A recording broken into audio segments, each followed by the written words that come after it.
द्वितीय रुद्र संहिता के द्वितीय सतीखंड में 8वां अध्याय कामदेव के सहचर वसंत के आविर्भाव का वर्णन।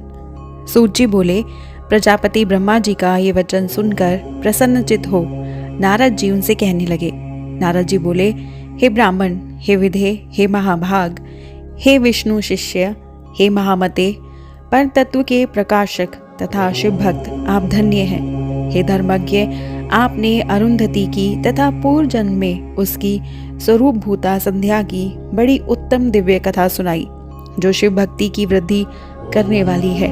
अब आप शिव का परम चरित्र, जो संपूर्ण पापों का विनाशक है तथा मंगल को प्रदान करने वाला है, उसे सुनाइए। जब काम ने प्रसन्न होकर रति को प्राप्त कर लिया और ब्रह्मा तथा उनके मानस पुत्र चले गए तथा संध्या तप करनी चली गई, उसके बाद क्या हुआ?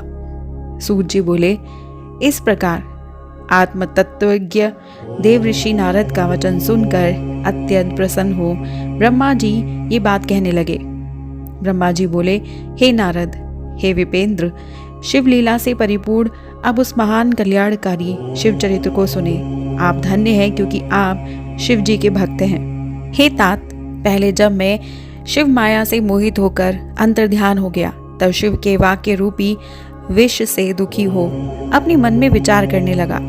शिव माया से मोहित हुआ मैं बहुत देर तक अपने चित्त में विचार करके उनसे जिस प्रकार ईर्ष्या करने लगा, उसे आपसे बताता हूँ, सुनिए।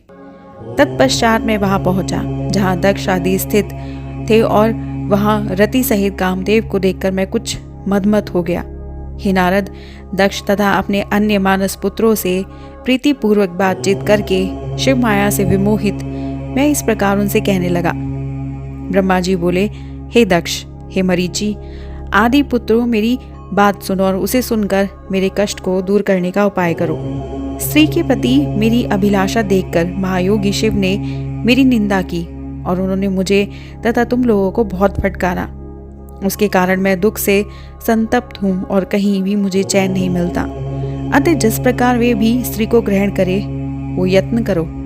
जब वे स्त्री को स्वीकार करेंगे तभी हमारा वो दुख दूर होगा, किंतु विचार करने पर मैं समझता हूँ कि ये कार्य बड़ा ही कठिन है। जब उन्होंने मुनियों के समक्ष ही मेरी कांता परिग्रह की अभिलाषा मात्र से मुझे धिक्कारा, तो वे स्वयं किस प्रकार स्त्री को ग्रहण करेंगे? इस त्रिलोक में कौन सी ऐसी स्त्री है जो उनके मन में विराजमान होकर उन्हें योग मार्ग से हटाकर मोह में डाल सकती है? कामदेव भी उन्हें मोहित करने में समर्थ नहीं है, क्योंकि वे परम योगी है और स्त्रियों के नाम को भी सहन नहीं कर सकते हैं। जो प्रसंग के द्वारा भी स्त्री का नाम कदापि नहीं सहन कर सकता, तो वो भला वाणी से स्त्री ग्रहण कर किस प्रकार सृष्टि कार्य में प्रवृत्त हो सकता है? इस पृथ्वी में बड़े बड़े देवता भी माया के बंधन में पड़े हुए हैं। जो बचे हुए हैं वो विष्णु के बंधन में बंधे हैं और कुछ देवगण शंभु के उपायों से आबद्ध है। संसार से विमुख तथा एकांत विरागी सदाशिव के अतिरिक्त और कौन है जो ऐसा दुष्कर कार्य कर सकता है?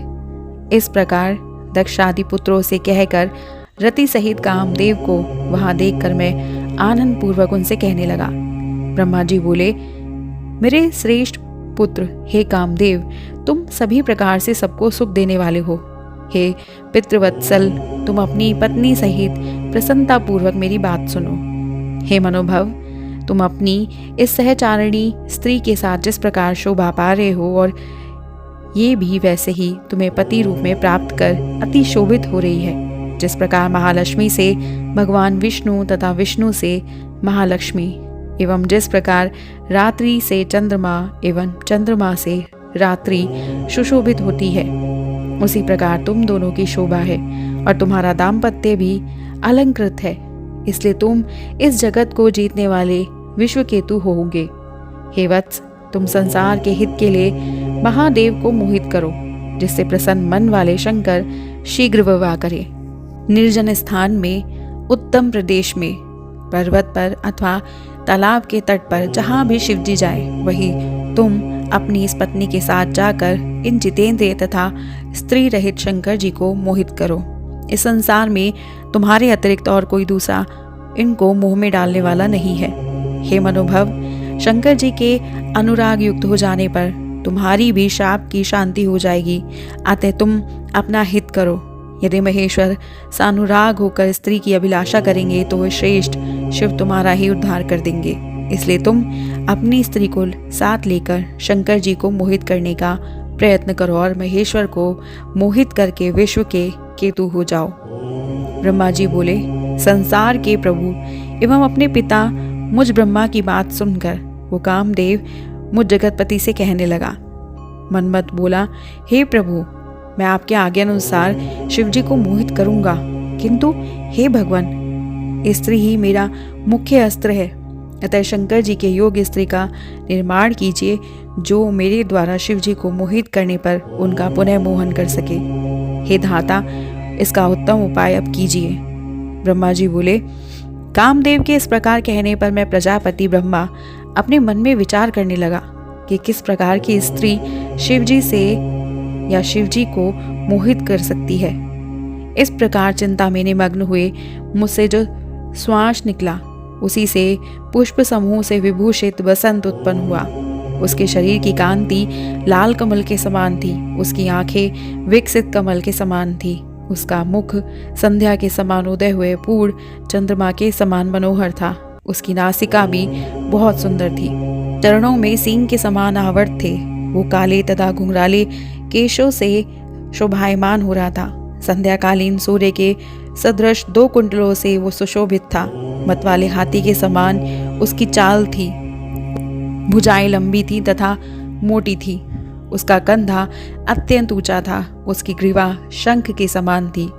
उसका वक्ष स्थल बहुत चौड़ा था, मुखमंडल स्थूल तथा सुंदर था।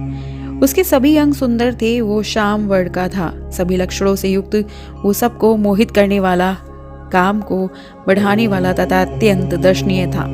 इस प्रकार पुष्पगुच्छों से सुशोभित हुए वसंत के उत्पन्न होते ही सुगंधित वायु चलने लगी। वृक्ष भी फूलों से लद गए। सैकड़ों कोयले मधुर पंचम स्वर में बोलने लगी और बावलियां विकसित तथा स्वच्छ कमलों से युक्त हो गई। इस प्रकार उत्पन्न हुए उस श्रेष्ठ वसंत को देखकर मैं ब्रह्मा कामदेव से मधुर शब्दों में कहने लगा। ब्रह्मा जी बोले, हे पुत्र कामदेव तुल्य, ये वसंत अब तुम्हारे लिए अनुकूल मित्र उत्पन्न हो गया है। अब ये तुम्हारी सब प्रकार से सहायता करेगा। जिस प्रकार पवन अग्नि का मित्र बनकर सदा उसका उपकार करता रहता है, उसी प्रकार ये बसंत भी तुम्हारा मित्र बनकर सदा तुम्हारे साथ रहेगा। रमण में हेतु होने के कारण ये तुम्हारे साथ निवास करेगा, इसलिए इसका नाम वसंत होगा। लोक का अनुरंजन तथा तुम्हारा अनुगमन इसका कार्य होगा। वसंतकालीन ये मलयानील एवं इस वसंत का श्रृंगार बनकर इसके मित्र रूप में बना रहेगा, जो सदा तुम्हारे अधीन रहेगा। जिस प्रकार तुम्हारे मित्र रहते हैं, उसी प्रकार ये विभोग आदि हाव तथा 64 कलाएं रति के साथ सुहद होकर रहेंगी। ये काम तुम अपने इन वसंत आदि सहचरों तथा रति के साथ उद्यत होकर महादेव जी को मोहित करो। हे तात, अब मैं यत्नपूर्वक अच्छी तरह मन में सोच विचार कर उस कामनी को प्राप्त करूंगा जो भगवान शंकर को मोहित कर लेगी। ब्रह्मा जी बोले, इस प्रकार मुझ सुरश्रेष्ठ ब्रह्मा के कहने पर उस कामदेव ने पत्नी सहित मेरे चरणों में प्रणाम किया। पुनः दक्ष एवं मेरे मानस पुत्रों को प्रणाम कर कामदेव उस स्थान पर गया जहाँ आत्मस्वरूप शंकर जी गए थे।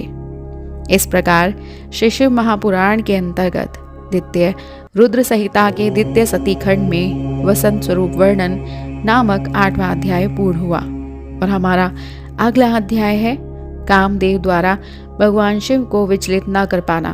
ब्रह्मा जी द्वारा कामदेव के सहायक मारगणों की उत्पत्ति, ब्रह्मा जी का उन सबको शिव के पास भेजना, उनका वहां विफल होना, गणों सहित कामदेव का वापस अपने आश्रम को लौटना नामक 9वां अध्याय। और इसे जानने के लिए सब्सक्राइब कीजिएगा हमारा YouTube channel voice of tales को, और हमारी वीडियो को लाइक शेयर सब्सक्राइब ज़रूर करिएगा।